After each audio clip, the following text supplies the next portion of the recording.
Your triggers are not the problem. Your reaction to them is. Hey guys, it's I, aka Nkiru the Love Guru, and it has been 24 hours since my last confession. I hope you guys are having a wonderful day today because you already know that I am. I'm back to give you guys a little bit of guidance in self-care, self-love, shadow work, and most importantly, accountability. You know what we do here on this podcast. We confess and take accountability for the areas of our lives that we can improve on. Today's topic, we are still in the same theme. We are still moving in the theme of emotional awareness and regulation. So we're still moving along that path. So today's topic, we're going to talk about checking for triggers, how we should check for triggers when it comes to the inner child, the anxious, avoidant adult, and the wounded teenager. We need to know what is the best way to look for those particular triggering moments, those particular issues, and how that can help us in the long run. Excuse me. Identifying situations, people, and thoughts that seem to trigger certain emotions is imperative. When you're talking about your triggers, what we need to understand is what is bothering us so we can put a stopgap in place. But if we have no idea what the issue is or where our hangups are, we are doomed to continue to keep repeating the same mistakes over and over and over again. Checking for triggers can be a deeply insightful practice, especially when you are working with your inner child, your wounded teenager, or the anxious avoidant adult lifestyle. Each part of yourself may have different sensitivities based on your past experiences, and identifying what sets off these emotional responses is the first step in the healing and regulations. So we're going to talk about each part of that today. Let's start with the inner child. The inner child often holds the raw, unprocessed emotions from childhood. And its triggers are typically rooted in experiences of neglect, abandonment, fear, or unmet needs. The key here is to gently reconnect with these feelings without overwhelming the child within. So some of the ways that you can do that are these. Pay attention to your emotional overreaction. As an inner child, you may find that certain situations make you feel disproportionately upset or anxious. These are often emotional flashbacks to childhood wounds. For example, if a small issue like being ignored for a moment causes intense feeling of abandonment, it could be a trigger from childhood neglect or loneliness. The second thing is observe physical sensations. The inner child may experience strong physical reactions like tightness in the chest, tears welling up unexpectedly, or feeling sudden urge to hide or escape. These physical cues can indicate that something has triggered a deeper wound. Looking for patterns of vulnerability. If you find yourself suddenly feeling helpless, small, or overwhelmed, this may be your inner child reacting to unmet needs of unresolved trauma. This is even in situation where these feelings seems excessive. So this is something you can look for. So that's number 3, looking for patterns of vulnerability. And lastly, recognize authority figures as triggers. If you're triggered by figures of authority, such as bosses, parents, or teachers, this may point to unresolved issues with caregivers or authority figures from your childhood. Pay attention to when you feel defensiveness, fear, or a need to please others in these situations. This is how we are starting to work through these problems and untie them. The wounded teenager often carries emotional scars related to identity, rejection, and social pressure. This part of you may feel triggered by experiences that remind you of emotional pain, like bullying, rejection, or abandonment, particularly in areas of self-esteem and belonging. So a few things that you can do for that is, number 1, examine feelings of rejection or inadequacy. Notice if you feel intensely rejected, misunderstood, or judged by others. The wounded teenager might be highly sensitive to perceived rejection, whether it is from a partner, a friend, or a colleague. Second thing you can do is look for shame or embarrassment. The wounded teenager may struggle with feelings of deep shame or embarrassment, particularly related to mistakes, failures, or feeling not good enough. If you find yourself spiraling into self-criticism or feeling exposed, this may be a sign of a deep-seated trigger. Number 3, observe social situations. Revisit how you react to social situations where you might feel like an outsider or unworthy. For instance, if you experience anger or withdrawal in social groups or during social media interaction, it could be a trigger related to past exclusion or bullying, things of that nature. So be privy of that, be mindful of that. Fourth, notice emotional reactivity. If you feel suddenly defensive or angry, or like your self-worth is under attack when someone disagrees with you or challenges you, this could be a reaction rooted to adolescent wounds around self-expression or your autonomy. So be mindful of that. And lastly, evaluate past family dynamics. Revisit any unresolved family dynamics. For example, if you are triggered by conversations with your parents or family members who are critical or overbearing, it could tap into past adolescent struggles for independence or even validation. Lastly, let's look at the anxious avoidant adult. The anxious avoidant adult often struggles with attachment wounds that results in conflicting emotional responses. So anxiety and fear of abandonment combined with the tendency to push people away and avoid vulnerability are combined with the tendency to push people away and to avoid vulnerability. Triggers for this part of you are often revolved around relationship dynamics, fear of rejection, or intense emotional closeness. Notice feelings of overwhelm. This first thing you can do is notice feelings of overwhelm and intimacy. Anxious avoidant adults may find themselves triggered when someone gets too close emotionally. If you start feeling the urge to withdraw, shut down, or even become emotionally distant when someone expresses concern or love, this could be a response to intimacy triggers from past experiences of feeling abandoned or smothered. Second thing, examine patterns of feeling suffocated or trapped. If you start feeling overwhelmed by the idea of being stuck in a relationship or unable to escape, this might be a reflection of your fear of being trapped in a relationship, a core anxiety for anxious avoidant individuals. Third, check for sudden anger or defensiveness.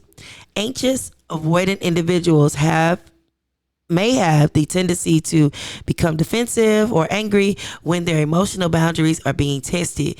This could be a reaction to past experiences of feeling helpless or powerless in relationships when anger was used as a defense mechanism to create distance. Next, look for anxious attachment behaviors. If you become preoccupied with fears of rejection, even if there is no evidence of it, or excessively worrying about when someone is distant, this is likely a trigger related to your abandonment wound. Conversely, if you react to emotional closeness by pulling away or shutting down, that is often rooted in fear of engulfment or losing your independence. Okay. And lastly, physical sensations or of discomfort. You might feel sudden tightness in your chest, a pit in your stomach, or other physical reactions when you encounter relationship issues or intimacy. These physical symptoms can be signals that old triggers are being reactivated.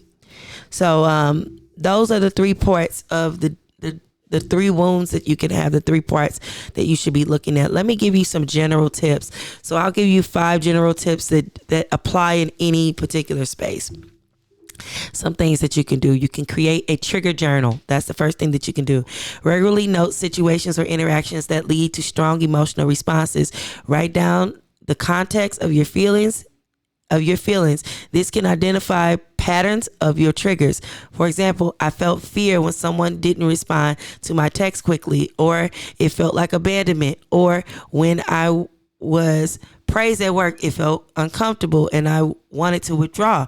Those are things that you should be writing in your journal so that way you can monitor them and better interact with them.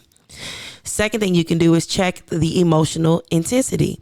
Pay attention to moments when you react more strongly that seems appropriate than it seems appropriate for the particular situation. Intense emotions often signal a trigger that relates to past experiences. For example, if you feel overwhelmed by a minor inconvenience, it might indicate a deeper wound that is being reactivated. So pay attention to that. The third thing is ask yourself, what is this reminding me of? That is a very, very, very good question. When you're feeling triggered, pause and ask yourself where you felt this way before. Does it remind you of a time when you were younger, a situation with the family, or a past relationship? Naming the connection to the trigger in the past can help you separate it from the current events. Separate the current events from the old wound that you have. So naming that is pivotal. Fourth, practice mindfulness and emotional awareness. Take time each day to check in with your emotions.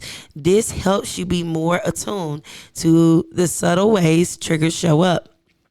Mindfulness can help you become more aware of when you are emotionally triggered and allow you to take the step back before reacting impulsively. And lastly, recognize the defense mechanism. Anxious avoidant behaviors often show up as avoidance, withdrawal, and even extreme reactions like anger to avoid feeling vulnerable. That is really what we are trying to avoid in that situation. The more you can observe these defenses, the easier it will be for you to recognize when they are triggered and when they show up in your life. So taking the time to put in the work is pivotal.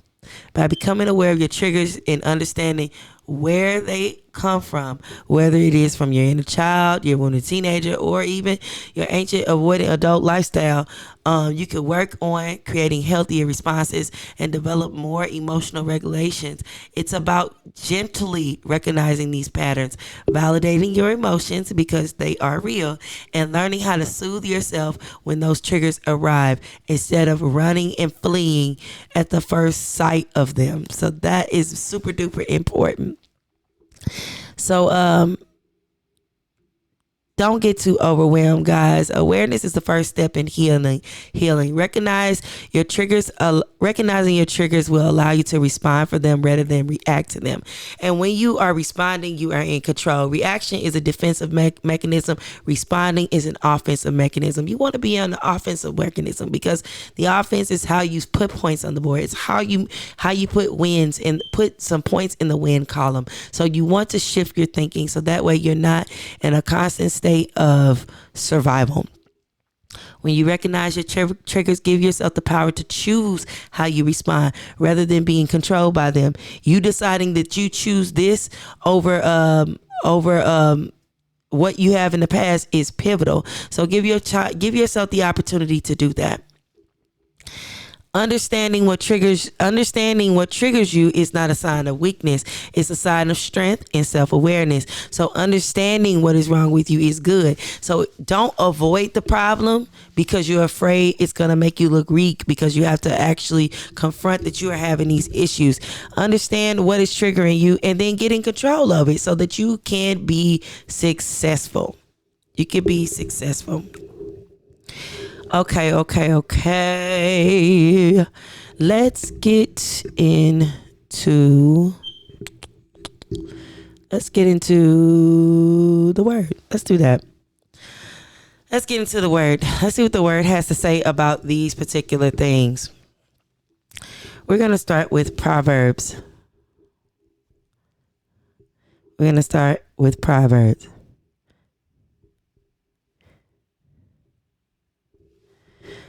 Proverbs 4,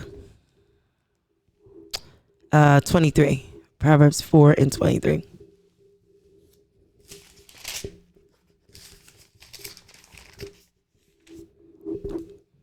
Proverbs 4 and 23 reads, "Keep thy heart with all diligence, for out of it are the issues of life."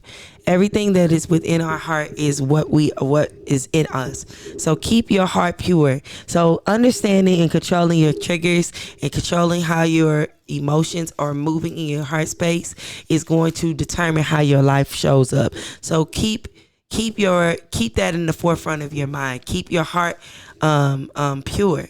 Keep your heart with all diligence, for out of it are the issues of life. Okay, let's go to Ephesians and see what it has to say. Ephesians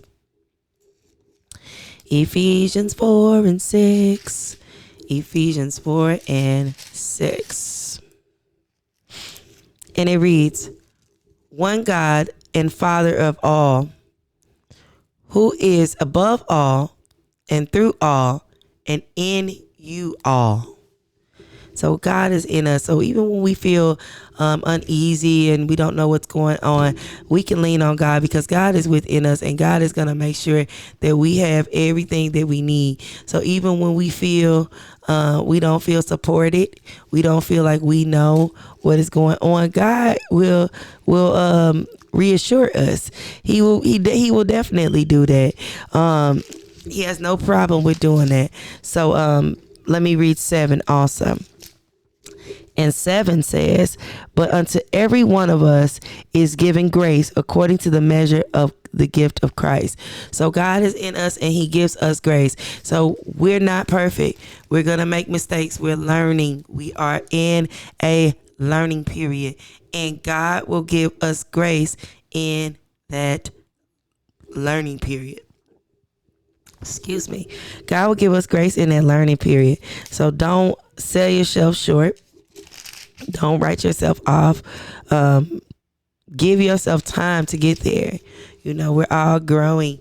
We're all growing through it. We're all growing through it. Okay, turn with me to Matthew chapter 26. Matthew chapter 26, verse 41. Matthew 26 and 41, and it reads, "Watch and pray that ye enter not into temptation." This is Jesus speaking. In the spirit indeed is willing, but the flesh is weak. So we have to remember, we need not to lean on our understanding of the flesh, because it's weak. The spirit is willing to help you, but your flesh is weak. So don't put too much stock in what you are feeling in your flesh. So when you are feeling uneasy or unsure or triggered or whatnot, put your faith in God, and God will restore you. Put your faith in spiritual things, and your flesh will be restored and renewed. Okay, turn with me to James chapter 1. James chapter 1, verse 14 and 15. And it reads, "But every man is tempted when he is drawn away of his own lust and enticed.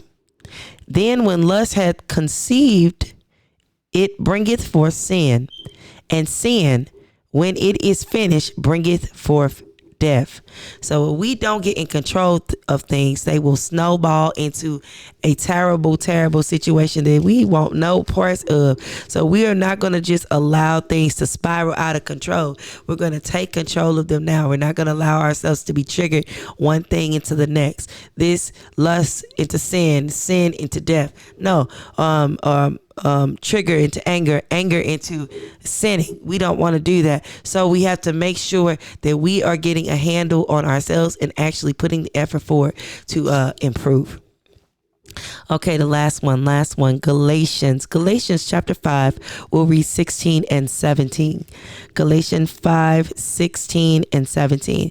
And it says, "This I say then, walk in the spirit, and ye shall not fulfill the lust of the flesh. For the flesh lusteth against the spirit, and the spirit against the flesh. And these are contrary to the one contrary the one to the other, so that ye cannot do the things that ye would."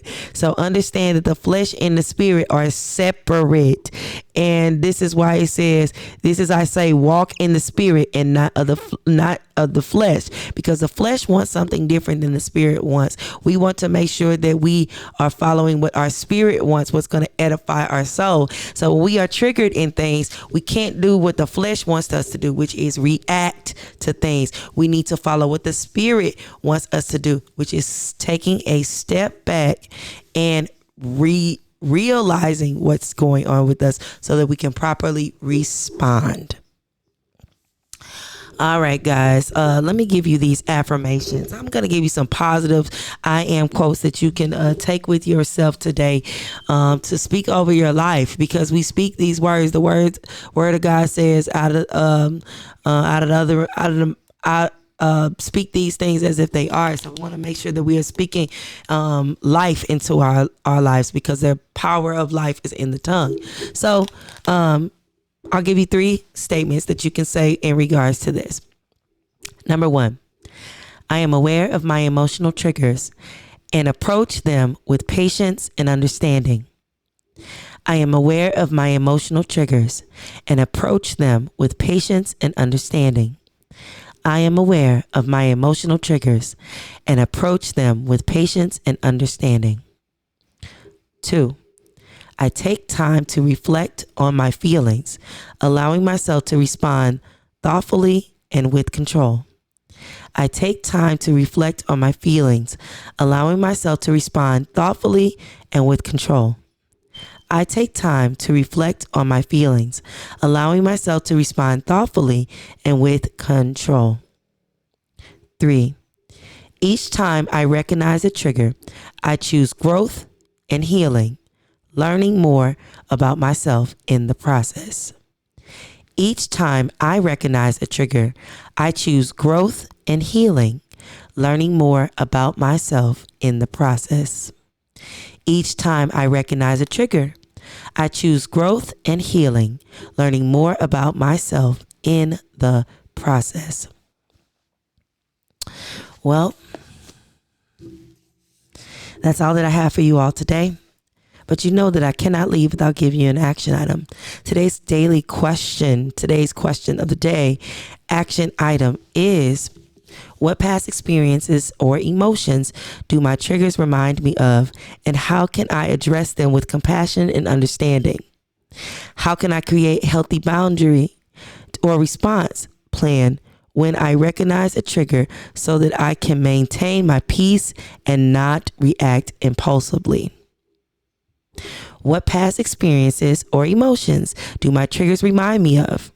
And how can I address them with compassion and understanding? How can I create healthy boundaries or response plan when I recognize a trigger so that I can maintain my peace and not react impulsively? What past experiences or emotions do my triggers remind me of? And how can I address them with compassion and understanding? How can I create healthy boundaries or response plan that when I recognize a trigger so I can maintain my peace and not react impulsively? Well, that's it for today's episode. You know, we are back every morning at 9 a.m.